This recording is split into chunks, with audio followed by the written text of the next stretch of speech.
Are you ready to dominate? Because it's time. From Philly to Vegas, Canada to Peru, and everywhere in between. It's time for the podcast that makes the offseason suck a hell of a lot less. From the creators of Dynasty Depot, the internet's only live auction site for Dynasty fantasy football teams. Here's your hosts, Nelson Verbit and Rick Taylor.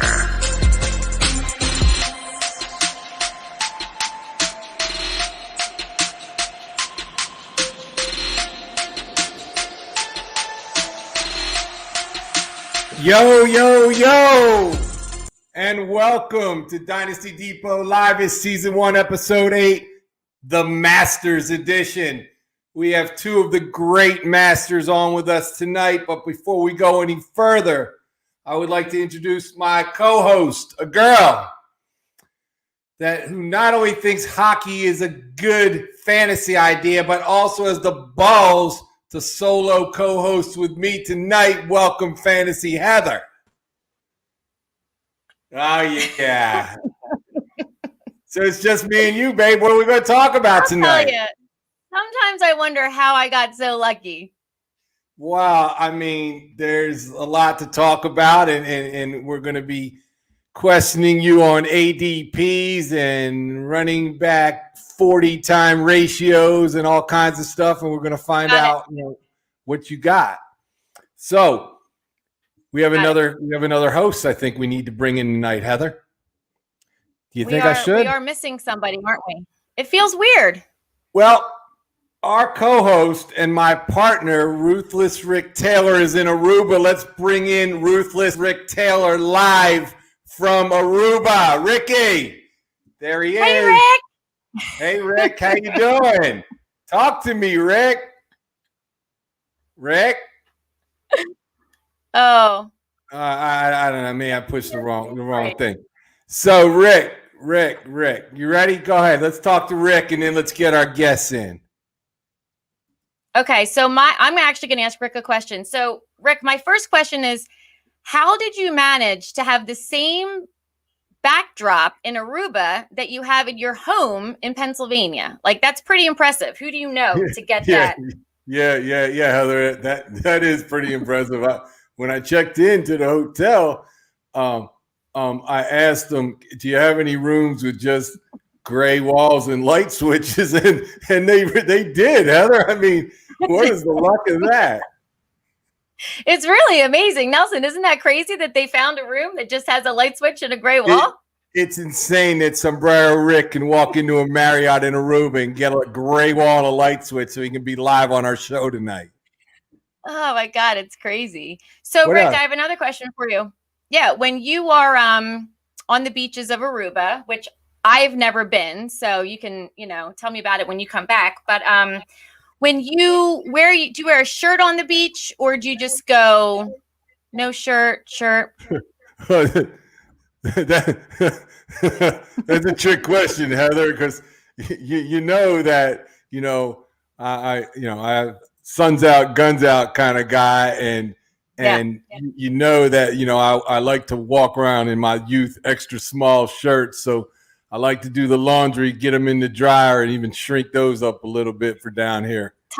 Tighten them up. Well, it's very thrifty of you, Rick, because the youth sizes are usually cheaper. They're usually less expensive. Well, we're selling a lot of teams on Dynasty Depot, so it's not a problem. I can afford that kind of stuff. Get yourself the adult small. Well, Rick, it's been great seeing you, Sombrero Rick. Get back to the bar. Do what you do best. Sun's out, guns out. You have a good time. Rick. Adios, Ricky T. Adios. Heather.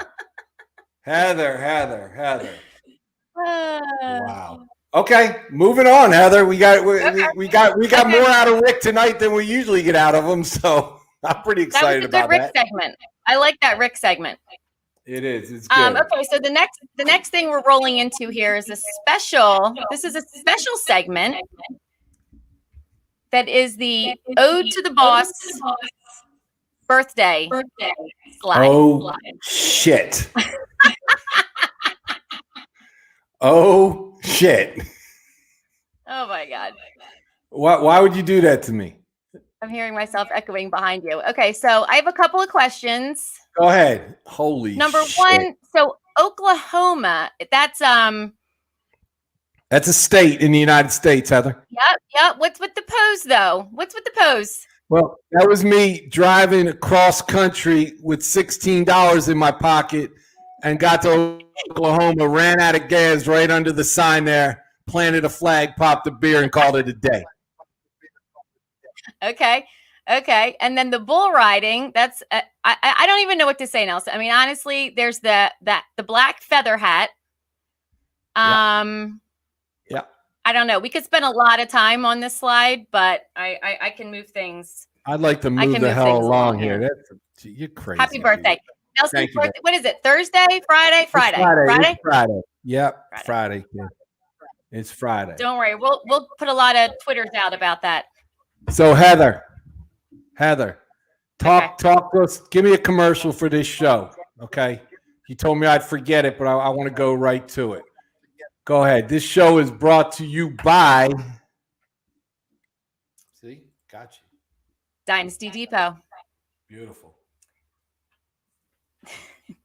Head to dynastydepot.com and you'll get 50% off any annual membership. Use the code LIVE and you'll get 50% off. That's pretty much what it is. Dynastydepot.com, 50% off, live, promo code. Beautiful thing. Get on. Over 1,500 teams sold and rolling right along right through maiden season. Hey, Heather, did you hear about the new Triflex program that FFPC came out with this week? Yeah, I was just going to ask you about that. So tell me your thoughts. It's pretty cool. What I like about it, it's a regular team with 20 players, but no kickers, no defenses, starting 3 wide receivers, 3 flex spots, 1 super flex spot. It's pretty cool. We're going to find out what the Masters have to say about that and see if they've looked into that. So, Heather, without any further ado, let's get on with Dynasty Depot Masters Edition. I'd like to introduce 2 of the masters of the game. They were handpicked by me to compete in the Dynasty Depot Masters League only at FFPC. High stakes action, Heather. You like high stakes action, right? Love it. Love it. Let's bring in the OG of fantasy himself, Mr. Theo Greminger, and the Golden Tank Man, Mr. Andrew Brown. How are you, boys? Doing great. Hi, guys. How you doing, Nelson? I'm doing great. Thank you very much for A, competing with everybody in the Dynasty Depot Masters, and B, maybe giving out some good stuff tonight to people that aren't high stakes players. And, maybe we can give them a few tips of the trade. We're going to share the draft board with these guys. We're going to rip a couple of our Masters League mates for moves they've made. And that's the way it goes down here. But first, each week on our show, because I'm a constant complainer, we have a little segment called WTF, What Do You Know What? Give me something, guys. Theo, give me something in the world of fantasy, NFL, not politics. Something that's bugging Theo these days. What's bothering you, brother? Well, for me, it's kind of the silly season where we have the draft right around the corner. I'm getting a little annoyed trying to wait for the NFL draft to kick off. These next 3 weeks are going to feel like 3 months. It's just every day is the hype machine keeps going. I'm ready for the draft to kick off. And, in the world of dynasty football, I'm tired of the low ball offers. We just had cut day in FFPC recently, and I'm sure everybody got a ton of horrible offers on cut day, and they've just seemed to continue for me. A couple of leagues where I'm holding high draft picks, I'm getting all kinds of garbage offers. And, listen, if you want to be a good league mate and you want to make deals, send good offers to people. You're not going to outsmart people, and it ends up building animosity. You're better off coming strong and not trying to build up. Stop with the low ball offers, everybody. Nobody likes it. And on that note, I'll just jump in on this a little bit. At the end on cut down day, right? I mean, nobody's taking John Brown for a 4th round pick. They're not doing it. Okay. Why do people send it out? You got to cut. You're going to be cutting them anyway. You're going to be making your cuts. You You want to throw him out for seventh, a wide receiver needy, yes, but the embarrassing offers you get in cut down day, it is annoying to me. I agree with you 100%. Andrew Brown, Golden Tanks himself. I am honored to have you on this show, my friend. What the hell's bothering you these days? So I'll pile on what OG said right there, and I'll just share one of my least favorite offers I got because, you always get the cut down 2 players for 2 picks. My roster has been at 16 for a week and a half. So why are you pretending like I don't have to cut 2 more guys? Come on, man. But I had a guy, the other thing that frustrates me is people that are selling their players to you, overselling. So I had Michael Thomas on our roster, down year, hey, probably going to bounce back. He's pretty solid. The offer was for Higbee and a rookie 303. And he sold me that Higbee's a tight end 1. And I'm like, he was a tight end 1 this year for the Rams, but in fantasy, he's a tight end 2. So what are you talking about, man? Why are you trying to send me that Michael Thomas has just fell off the gutter completely? So that was my least favorite trade. And then as far as NFL, can we just stop the Mac Jones hype train? Can the Niners stop playing like they're taking Mac Jones? You didn't trade up for Mac Jones. I mean, Dave Gettleman in New York, he may trade up for a Jones and tell everybody afterwards somebody was going to take him. But let's be honest, nobody's taking Mac Jones at 3. You went up there to get Fields or you're getting Lance. So just stop the madness. You're not going to overhype and psych out the Jets. Like if you have maybe there's this weird scenario where they think the Jets are going to take Fields and they want to convince the Jets like, we're not even thinking about Fields at 3. Just stop, man. You're not putting your livelihood on the line if you're Garoppolo and Lynch to get Mac Jones, in my opinion. So I'd say WTF to that. I love that. And Mr. Mayock is a personal friend of mine who I've met a few times. And,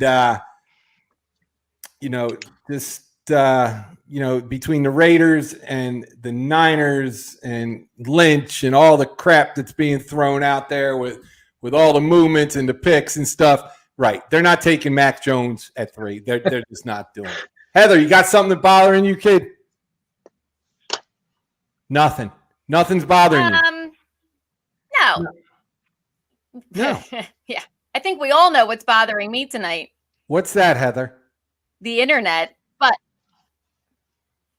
my poor Wi-Fi that's affecting our show this evening. But we're doing fine, Heather. Is it all right? It is. Talk to us, Heather. Tell Uncle Andy and Uncle Theo. Tell them something. They're going to make you feel better, Heather. What's your problem? No, I really don't have any problem. I just keep thinking I hear all these things about like all the predictions of who's going to get drafted what and this and that and this and that. Like where do these guys have like inside info? Like do they know somebody who knows somebody that they have the right, where do these? That's a good question. And what Andy was saying, there's doesn't a make lot me angry. Doesn't make me angry. No, but there's a lot of smoke screens going on right now. A couple weeks before the draft, people are moving around. People are putting out rumors. They got hype machines going out, and half the shit you hear right now, it's not true. It's just not true. Right. So it's a lot of. What's bothering you, Nelson? I'm going to tell you something that's bothering me. Don't email Nels V ever and ask me, what would you take for this guy? Or what do you want? Don't email me. Okay. If you want to make a trade with me, click the damn buttons, send it to the depot. It will be evaluated and answered promptly. Stop sending me emails. I got this one dude. I'm not even going there, but I'm not going there. But this guy just won't stop emailing. It won't, Theo, it won't stop. I mean, I'm getting 10 emails a day. Hey, what would it take for this pick? Hey, do you think you would want this pick? Yes, no, maybe. Send me a goddamn offer. I'd be happy to respond. Nobody wants to get emailed. You want to get offered. He's wearing you down now, because now when the offer comes in, you're just going to click accept to stop the madness and have him leave you alone. Not only is he breaking you down. Not only is he wearing me down, he's got me thinking about him on my own goddamn show. He's won already. Let's move on, boys. Let's move on. So before we get dead into the Masters draft, I want to ask you guys, and if you give me quick comments on this, a couple things that really. I like to know your opinion, and the public and you guys being great players that you really are, and I want to know your opinion. Andy, are you a pre-draft trader, or do you like to sit and see what the board looks like before you make a decision, or do you know where you're trying to get to? Because let's face it, we do a lot of drafts. You know, I'm in 10, 12 startups right now, and I'm in half of them with you guys.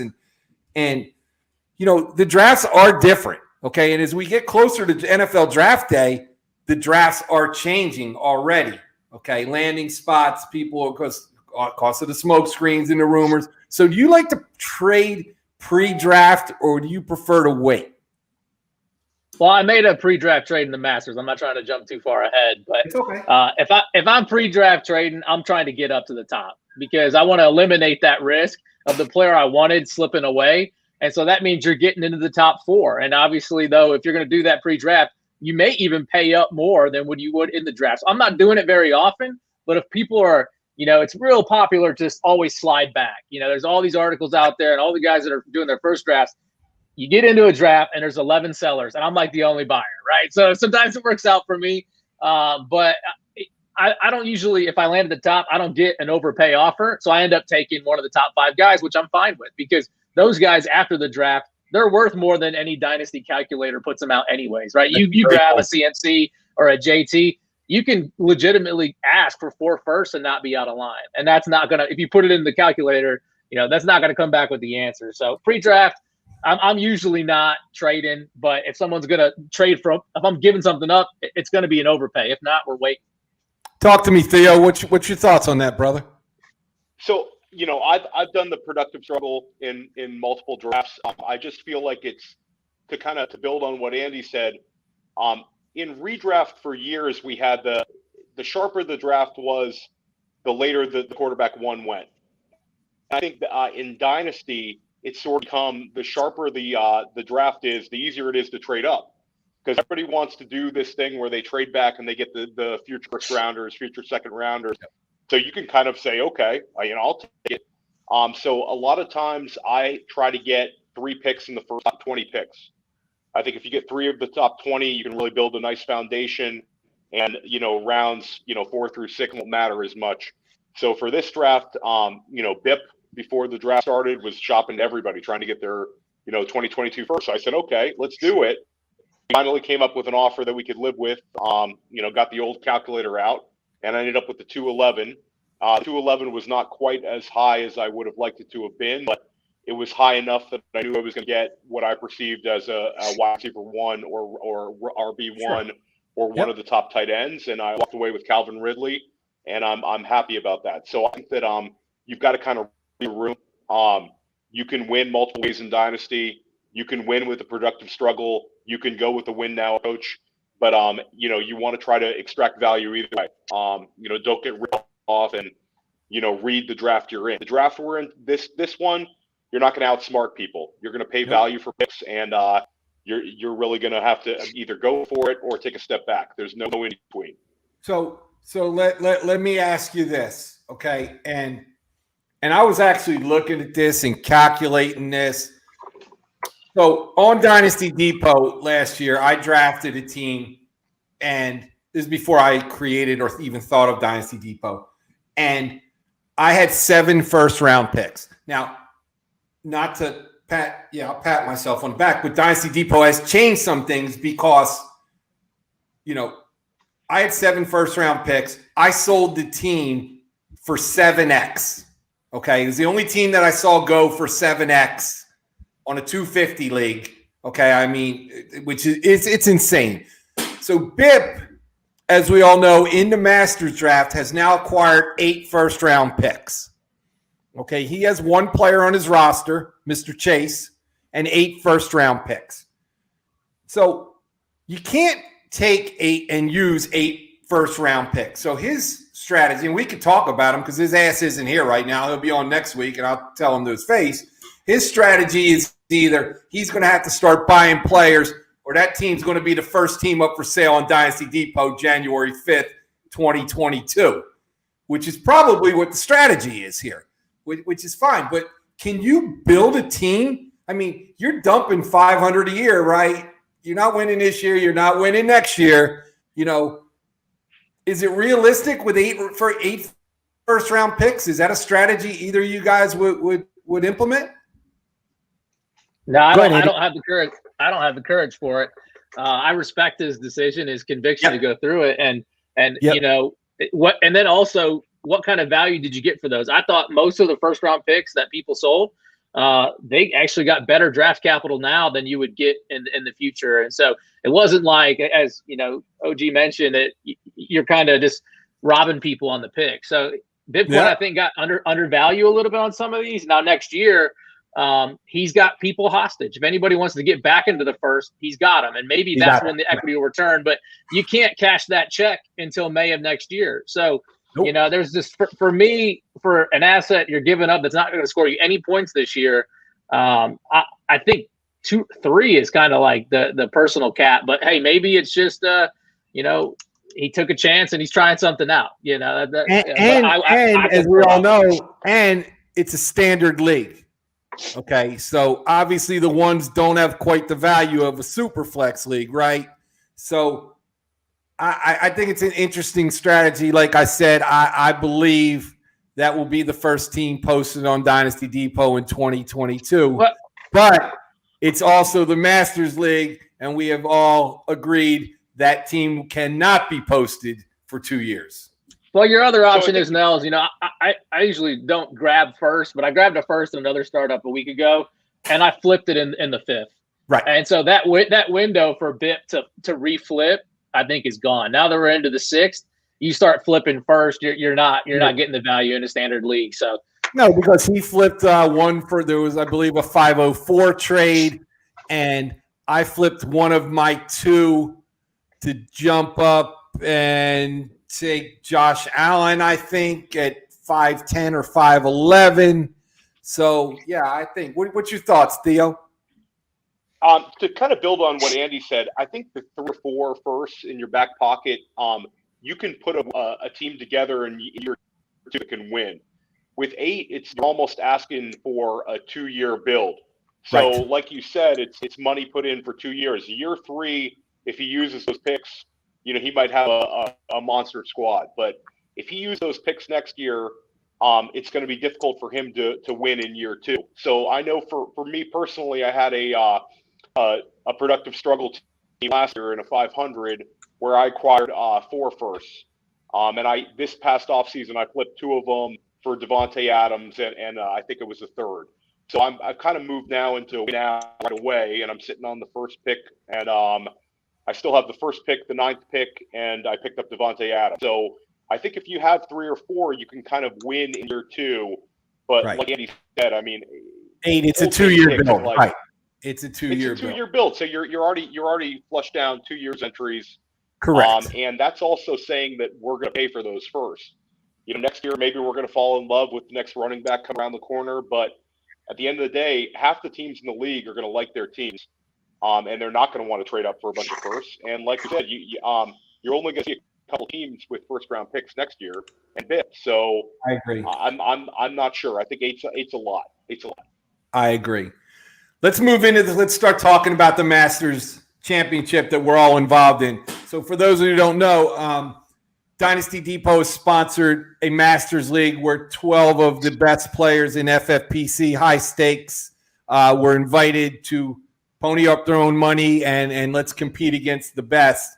And it's been a fascinating draft. Some Masters facts right now. This was through about 4.5 rounds. There has been 21 trades in the first 4 rounds.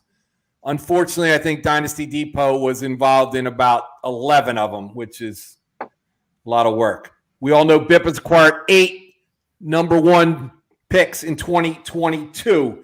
And the most interesting fact of all to me is 24 running backs were gone through 4.5 rounds.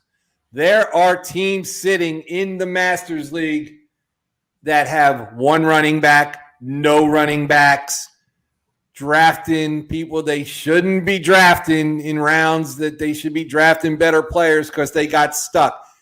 Before we get deep into the Masters on the running back, do you think, and I know that I did it. I have 3. There's a couple teams with 4. You know, you put people in a rock and a hard place, right? When you're stuck in that point, right? Tell me about that. I mean, that's tough when you're sitting with one running back going into the 6th round, and you got your man Melvin Gordon staring you dead in the face for a 6th round pick. It's not a great feeling, man. Talk to me, Andy. Yeah, no, I think Yeah. you nailed it. I think that's kind of the way it's going to go. You know, we saw last year in redraft, you know, how hot and heavy people were for running backs, and I think you're going to see it in dynasty and in redraft this year, where that's going to continue. You see a lot of committee backfields in the NFL, so you can get a guy that's a true bell cow with receiving ability. You know, Andy double tapped running back earlier. He's got Christian McCaffrey and Akers. He can sit back with that. I got Dalvin Cook with the 5th pick, which is fair value, and I got Chubb in the 2nd round, which I thought was fair value. So I feel pretty strong about that. But I think that people are going to be very good for running backs in both formats this year, and I think that's just the way it goes. And for dynasty startups, I mean, almost it's difficult to pass up the wide receivers, but you're almost forced in FFPC format to go with 2 running backs in the first 3 rounds this year. I really think you are. You're not going to like the way your team looks if you skip running back, you know, and you walk away with 1 in the first 3. It makes you reach, Theo, right? It puts you does. at the point where you're reaching, and nobody wants to be reaching for Melvin Gordon in the 6th round. And I guarantee we're flipping into the 6th round right now. Somebody's going to take Melvin Gordon in the 6th round here. Guarantee it. And post NFL draft, we might see 1 or 2 risers come out of it. Well, a couple guys might, you know, increase their value. A guy might avoid a draft pick, or a draft pick might gain value, like Keyshawn Vaughn last year. Right. It doesn't always work out. So you're looking at a small sample, and then there's going to be a couple of committees. And like you said, you don't have to be forced to go running back in the running back dead zone. Redraft, you know that dead zone's coming, and in dynasty, that dead zone is a real thing too. So that you don't want to be picking running backs in the running back dead zone. So you know, it's the wide receivers are alluring, and you know, you have a fun looking team. But at the end of the day, it's sometimes better to just bite the bullet and take a running back early. Talk to me about Andy. Yeah, I mean, it starts with where you happen to land out in the draft order. You know, I got lucky and landed at the 102, so I know I'm coming away with one stud. And so, you know, coming in, and then when Bip threw me the offer to bite the first bullet on the first, I took it because I could get it to 104. And I'm going through my head, what am I going to come out with the 102, 104? I'm coming out running back, and then I'm probably going to take a break from it. And so in my head, I thought, okay, JT and Saquon was my optimal takeout from 102, 104. And then the day before, I see on, you know, Dynasty, one of the, you know, fantasy sites, the case for JT 101. And I'm like, well, here we go. I mean, that's all I needed to know. And then Taco pulls the button and goes. And so, and then it's not a decision for me at 102. I'm taking C-Mac. And then, but because McCaffrey's going in, you know, the 25-year campaign, 20 years old, I wanted some youth. And I wanted either Kamara or Barkley. And I was hoping some of the negative press on Barkley would push him down to 104. It didn't. He went at 103. And now I'm sitting there trying to trade back to the 106, where Akers had been going on, you know, his ADP so far. But of course, nobody's buying. So I'm stuck at 104 with either Dalvin, Kamara, who already have these narratives coming out that they're getting too old. And so it's early in that process, but that's going to pick up steam this fall. And you're talking about a dynasty startup. I don't know if I want to own that capital when I've already got McCaffrey, who's 25. So I went with Akers. Yep. And I think he's got a lot going for him. Is it a little bit an overpay because his ADP is 106? Yeah. But at 104, I need to take the guy I'm comfortable with to build on. I will say I think the dead zone this year has expanded a little bit because so many of the second-year backs hit. They didn't hit early, but JT hit late, Akers hit late, and so that pushed guys like Zeke down, guys like Aaron Jones, who's always disrespected, you know, because he was going to get replaced by A.J. Dillon. Gotcha. He didn't. He's back. You know, guys like James Robinson could have a season, and Miles Sanders. So there was value in the 3rd round on the running backs, and that's why you saw 10 of the 12 picks for running backs in round 3. But after that, now you're back into the dead zone. So I think it's a little bit wider than it was last year, at least in April. We'll see how it comes out in the fall. And so I would have liked to maybe get some picks in there, but I used my capital to get up and go get Akers instead. So let's pull up the Dynasty Depot Masters draft board here. Okay, and then we're going to discuss some things on this. So this is through round 5 here. So for those out there that want to see how the best of the best draft, this is what the draft board looks like. So I don't know if who's on Twitter and not on Twitter, but there was a great debate, fairly violent debate the other day between some of the Masters and a man named the Buffalo Alcoholic. Now, we're not going to talk bad about the Buffalo Alcoholic because he is going to be a guest on my show next week, and we will have the great JT debate live on Dynasty Depot Live-ish. But we're going to talk with two of the Masters real quick about this. Theo, thoughts on JT number 1 over C-Mac? Really interesting subject. Talk to me. So I think that in FFPC startups, I think it's going to be JT or CMC every single draft. Taylor offers you a 22-year-old back with immense ability. The argument against him, the guy had 36 receptions last year, which was second most of any rookie running back to James Robinson. But he's capped slightly by Nyheim Hines. I think some people are a little scared of Marlon Mack.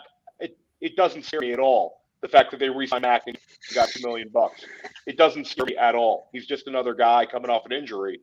To me, Taylor or CMC is your number 1 pick. I don't think there's that much of an argument at this point. Now let me throw something at you. Okay, and then I'm going to ask you both at the end, who were you taking with 101? But I'm going to throw this at you with your argument. Indianapolis has a quarterback that is as inaccurate as possibly can be. Cannot throw a swing pass. Does not read progressions very well. He's got some mental problems back in the pocket there. Cannot be good for Jonathan Taylor having Carson Wentz as his quarterback. Cannot be. He had the check down king of the world as his quarterback last year. Now he's got somebody with Donovan McNabb disease that likes to throw the swing pass into the dirt. Does that affect him, OG? So for me, I think it maybe affects Hines a little more. I mean, Hines had 60-plus receptions last year. I think the team is going to be built around Jonathan Taylor. I can understand the hesitations people have to pick him number 1. I think you love to take the receiving running back at number 1, but I get it. I mean, I think he's an incredible talent, and I think that there's a very good offensive line in D. And I think the team, I know that Wentz has had his issues, but I think the team is focused on being built to run, and they're going to feature their workhorse here. So when you got a quarterback as inaccurate as that, you better feature the run. Yeah, I mean, I hear you. Wentz certainly has his issues, but at the end of the day, they were productive with Rivers. I know Rivers, was a cagey veteran and all that, but I think that to me, it doesn't scare me off. I think Jonathan Taylor can be successful as a quarterback, any starting quarterback. Talk to me on the subject, Andy. JT went number 1. I don't want to know if you like it or not, but what's your thoughts about it? Yeah, I'm taking CMC at 101. Okay. I think it was a perfect storm for JT to get Houston twice and Jacksonville at the end of the season. 2 terrible defenses on teams that just cashed it in for the year. They're playing for picks. Now, he did have a game against Pittsburgh, and he did all right in the playoffs, but Pittsburgh's defense was not what it was earlier in the year. And you compare that to Cam Akers, who did it in the playoffs, who matched his season total in touchdowns in the playoffs. I think that's a better indicator of 2021. And what you have is you had this large community of JT should have been the 101 rookie pick. CEH went to the Chiefs. A lot of people changed it. All the JT fans were up in arms. They were quiet for 11 weeks, and they couldn't wait to come out and champion him again. That being said, on FFPC, JT's got a lot of value. I didn't even want JT personally at the 102, but I was prepared to take him because he would mean more to my roster value in the future if I wanted to trade him. I really wanted Saquon, but there's so much negative press about Saquon out there. I like Saquon's ability to catch more than JT. And then JT's young, but let's be honest. It's not so much about the age sometimes, it's the mileage. And this guy's been racking up carries from Wisconsin. He was the bell cow there. You don't get 2,000 yards by running just a couple of times. Nope. And so even in Indy, the offensive line is very well respected. And everyone's got this assumption that Chris Ballard's going to keep building offensive line that's great forever. But it didn't happen in Dallas. And so it may happen. I just think last year you had a perfect storm for JT. Can it continue? Yes. I mean, he still plays Houston and Jacksonville twice a year. That's worth a pick in itself. If you're on the Indy, you get to play those two terrible defenses for the next 2 years. Now, will it be in the fantasy playoffs where he's going to carry you to a championship? We don't know. And so that's what I think about JT. I think there's a whole lot about him, but I think people right now are downplaying the risk of him as well. OG, real quick, real simple. Your 101 is? I'm still probably going to go Christian McCaffrey as the 101. I just got more for me. He's a league winner because of his receiving ability. I have less question marks than I do with like a Saquon than I would with Christian McCaffrey. So for me, it's McCaffrey, but I do have a lot of Jonathan Taylor, and I'm very bullish on him for this year. Okay. So I like them both. That's my top two for Dynasty. I'm going to go off script a little bit here. So I'm sure you guys have all studied this board like overkill, like I have also. But the board is up for the public. So we hit on a couple of these subjects. We're not going to talk about Bips 8-1s, so he can have those in the bank for a while. But the wide receiver, Heather, you okay there? What's the score, Heather? No, I'm looking. First of all, the Phils just came back. They're up 5-2. Excellent. However, I'm looking at my big draft on my screen so I can see better. Okay, here we go. So This is – I'm not going to bash anybody in this Masters thing. I think everybody's really excellent players. They're all gentlemen. But it's my show, and I'm going to kind of go where I want to go with this. So I'm going to pick on my buddy Noah right here, okay? And I'm not picking on him, but I want to get your opinions. You're sitting at 111, and we talked about building a roster, right? And we know damn well the running backs are going to dry up, right? So you're sitting there looking at Najee, Dobbins, ETN, Chubb, whatever. Can you take DK at 111? Because personally, I can't. And I'm not saying I'm right or wrong, but I can't do it. Can you take DK at 111 and pass Najee or Dobbins or ETN there? Go ahead, Andy. Yeah, so I love DK, right? And sure. Obviously, he's a young receiver. He's going to have potentially a decade of usable life, right, as opposed to those running backs. But I don't take him at the 111 there. And if I take anybody, I'm honestly leaning more towards Kittle. I'd rather have that difference maker tight end or Najee. So I'm looking at options there, running back or tight end, but probably not receiver. So just that's where I would be sitting at. And that's what I was thinking, depending on where I landed. I landed early, went running back of the first. I think you're in prime tight end area. I was honestly surprised Kittle lasted to the 205. I would have taken him even at the 202 instead of JK. Okay. Theo, what's your thought? At 111, could you got the you know what's to go DK there? I do not.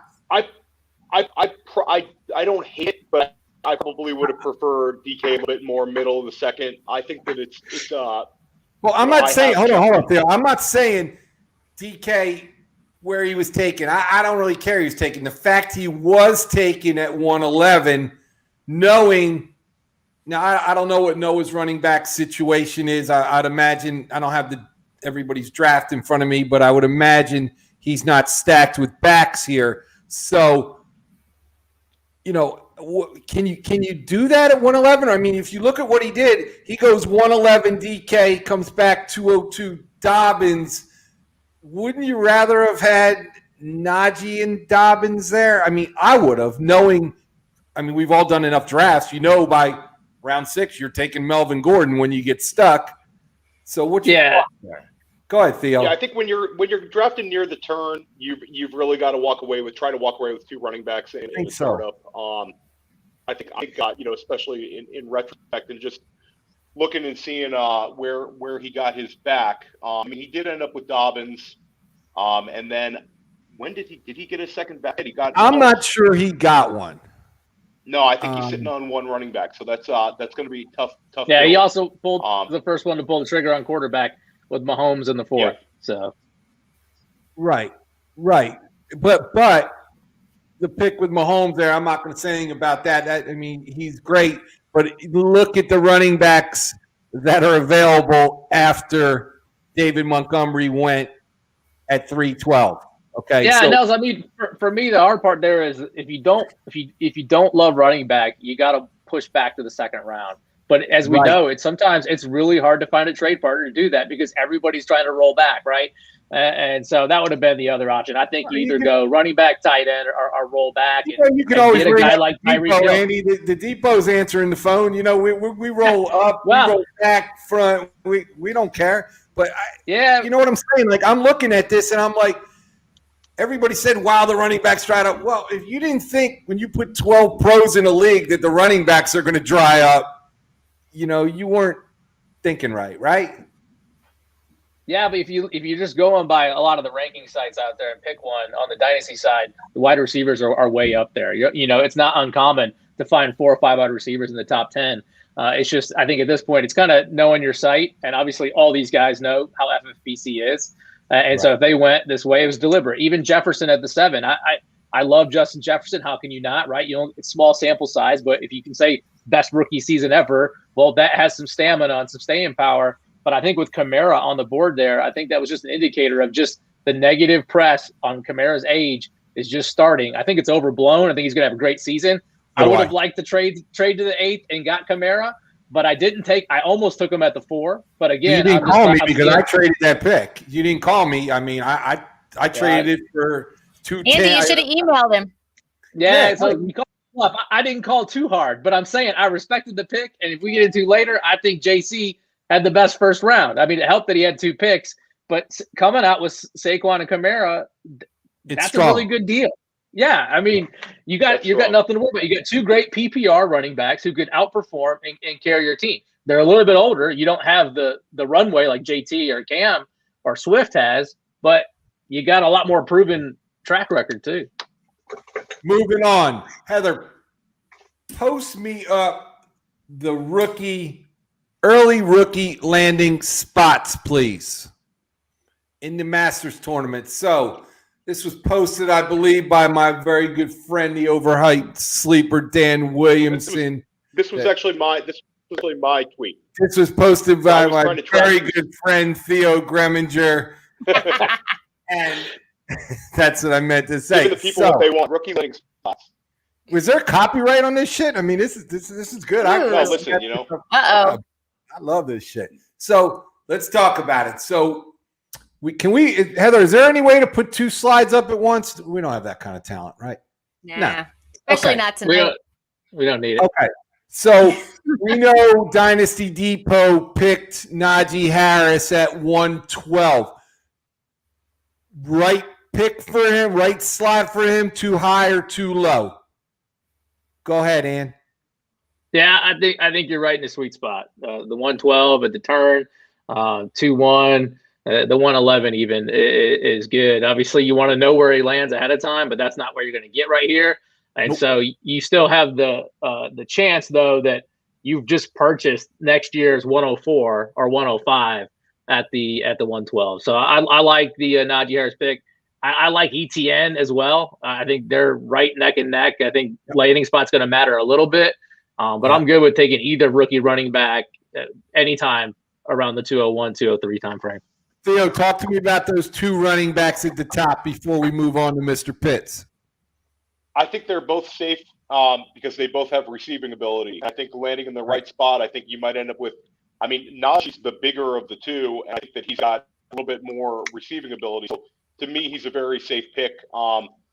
It's hard for me to imagine him landing on a team that just destroys his value in any way. I think he's about as safe as it gets now.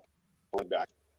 I like it. I agree, especially with the smokescreen talk of Najee possibly landing in Pittsburgh. That'd be fantastic.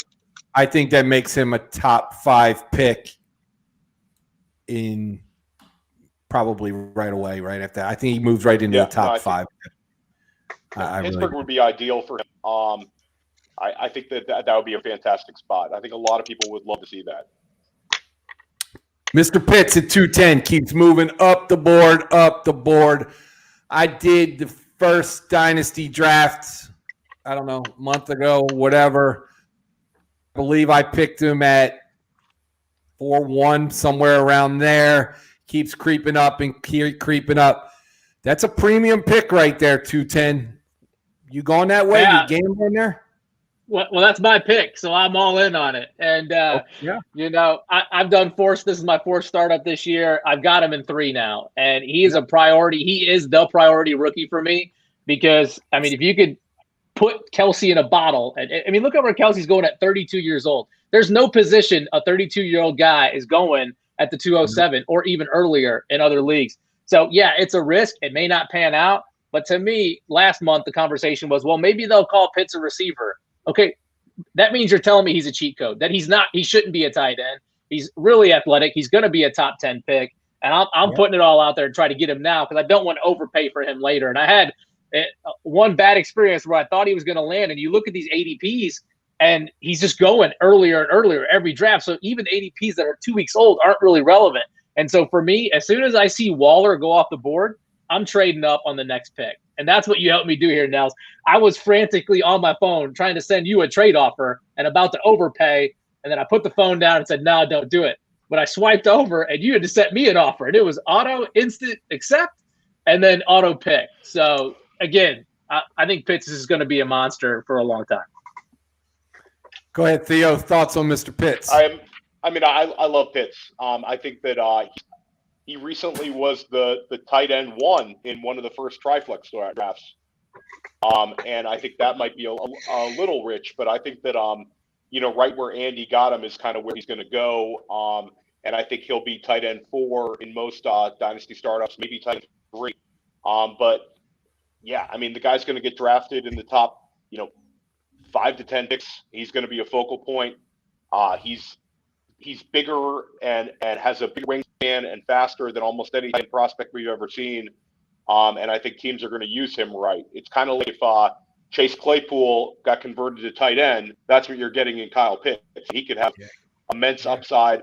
And he could also hit early based on touchdowns. I mean, he would be such a difficult player to defend in the red zone. So even if he's slow as a rookie tight end, which I don't think he will be, he might be able to just have a Tonyan-like touchdown total and return value for you. So, I mean, listen, if you want Kyle Pitts, you've got to use, somebody posted something on Twitter today. I think it was my friend Jordan McNamara. Do you know who his comps are almost identical to? Any idea who's coming out of college? Comps are almost identical.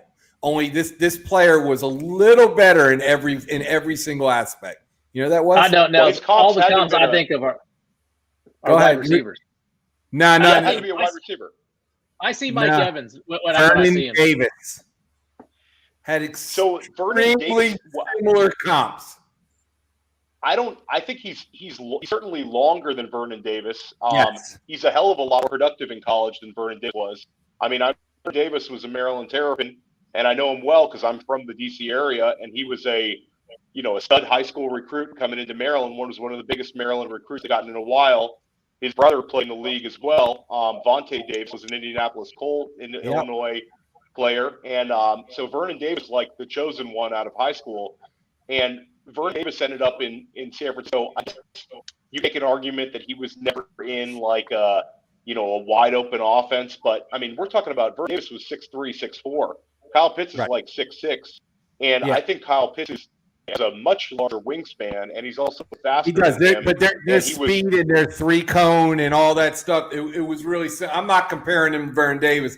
I was just really surprised to see some of the statistical comparisons were extremely similar. Yeah, to that. For me, no. The only two things that were slightly frustrating for me is I wanted to get him at the 304. The 210 I think is a bit rich, but I think you got to watch your board. And again, for me, the indicator is Waller going off. Once Waller goes off, there is no option in that range, and someone's going to come get him.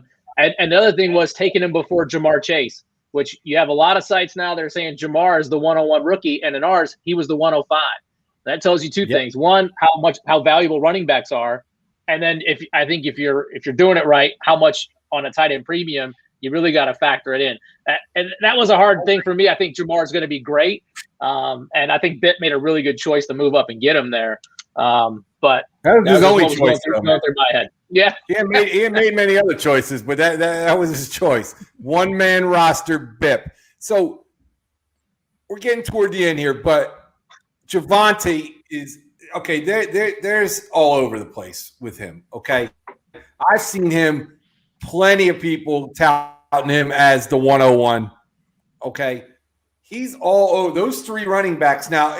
Traditionally, it's Harris, Etienne, Javonte is what you're seeing, and you'll see most of that. That's how it'll go. Draft pending landing spots, obviously, but at this point, he's really moving up boards. Thoughts on Javonte? Yeah, for me, it's just. I mean, I just told you I got rookie fever for Kyle Pitts. I think the rookie fever for Javonte is a little bit toxic, and if you're all in on him right now, I think he's really going to be impacted more than the others where he lands, how it shakes out. So I'm in a startup like this when you still have Miles Sanders on the board, you still have Derrick Henry, you still have all kinds of those players. At this point, I'm taking him there. Heather, pop back the Masters draft board for me, will you please? Yeah. So if you look at, even Zeke and Aaron Jones, and I get it, people were down on him, but the unknown commodity of Javonte. Now, if you get him and he hits, just like Akers and JT, you're sitting on house money at that point. Just for me, though, Akers was RB5. When we're having this conversation last year, Akers was RB5, right? Okay, so you were getting him in the 6th round of these drafts we're doing right now. Now you're taking him at 104. And Justin Jefferson was lucky if he's a 10th rounder, and now he's the 107. So if you get those, that's why I don't mind going youth. I prefer to go in a dynasty startup with get players no more than 3 years in. C-Mac was my exception. Other than that, I'm going Kyle Pitts. You see, I got Devontae Smith later and Akers because I know those guys have a longer horizon of value to your team. So I don't begrudge it. You should really take a good look at the Dynasty Depot roster and look at the age on that. Looks like those guys know what they're doing with those 3 years and younger guys. Just saying. Theo, talk to me about Javonte, will you, buddy? So Javonte, he's 20, so you have to like that. I mean, he's a young prospect, kind of like Pitts and Chase. A lot of our favorite prospects in this rookie class are 20-year-olds, which is always exciting. Javonte's pro day was, for me, it was okay, but I think a lot of people were expecting 4s. He ends up being a 4.58 guy, which is fine, but it's not blowing you away. And he ends up being a little closer to like 215 than we thought maybe he's 225 guy. So I like Javonte, but to me, it's a drop off from Etienne to Javonte without knowing the team landing spot. He was, so for me, I probably would not have taken him as high as he went in our draft, but I am not against Javonte Williams. For me, I'd rather have, like Andy said, if I'm picking at the 103 in a rookie draft, assuming that Harris and Etienne go 1-2, I want Pitts, I want Chase. I think those guys are stars. Williams could be a star, but he might not be. I don't think it's a slam dunk. So, the only thing to consider, though, also, the owner, this was his 4th running back. So we talked about that earlier. He started with Antonio, Etienne, and CEH. So I feel like it came off as a luxury pick there to where it may have been better off playing a little more safe, just to bank in the value, because clearly you gave up capital to get 4 of the first 25 picks, as Theo laid out earlier. And that comes at a cost. And I think CEH is going to pay off, but he's also got risk. The other 2 picks I like more. And so I think here at Javonte, you probably could have went with a more experienced player, or even then went and grabbed Jamar or Ridley, wide receivers, to build your roster as well. I like it. So before I let you guys go, and I really appreciate your time, I'll go back and forth each one of you. You both have 101 through 105. Who's your 101 right here, Theo?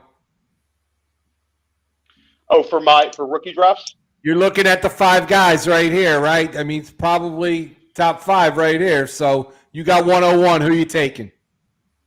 I think right now I'm taking Najee Harris. I think the best player is going to end up being Chase or Pitts, but that's okay. I want to hear your 101. Your 101's Najee. Harris. And how about you, Ann?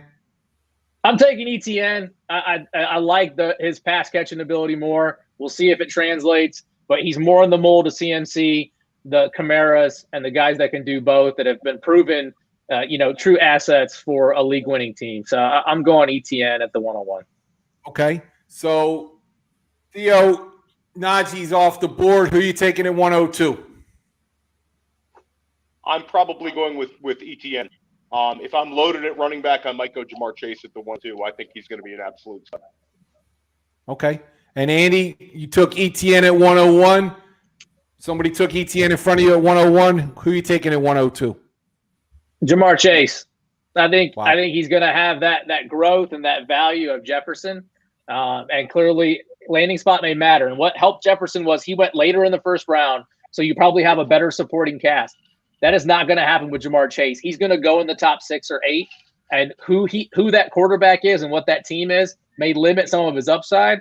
But based on what he's demonstrated in college and the potential for him, I'm going Jamar Chase at the 102. Fantastic stuff, guys. Guys, I really appreciate your time tonight and your input on this stuff and participating in the Dynasty Depot Masters. Heather, what have you learned tonight from these guys that are masters of the game? Oh, yeah. I'm like really excited. You're usually yapping at everybody. You must be impressed by these guys. I really, truly, every week I'm like blown away by the knowledge that everyone has of this. And it's crazy. It's crazy. But I'm excited for the draft. Like, I'm like really excited this year. I'm going to be like, who was right? Who was right? Like, I have all these predictions in my head of everybody being like, so I'm excited. I love it.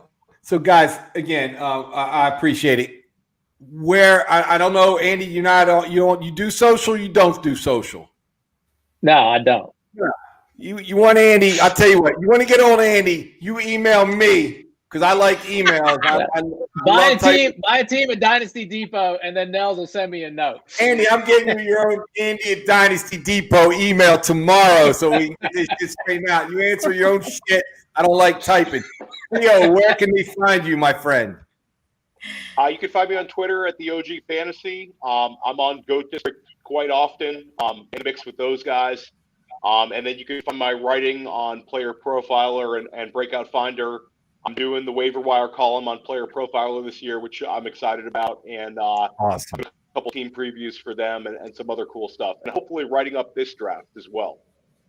That would be great. We take all the publicity we can get. It's been a fascinating first 5 rounds. It has been a busy. When I thought up this idea to put all these guys together, and thank you for accepting my invitations. It's really gone well. It's been pretty cool watching how the best of the best maneuver around because we all want to beat each other's ass here because somebody's going to hold the trophy at the end of this year, and you'll have earned it. You're not going against there's no donkeys in here. So Heather, there's no donkeys in the Dynasty Depot Masters League, Heather. No, it's awesome, Miles. I appreciate the offer. It's hard to turn down stuff like this because sometimes the information you want is behind a paywall.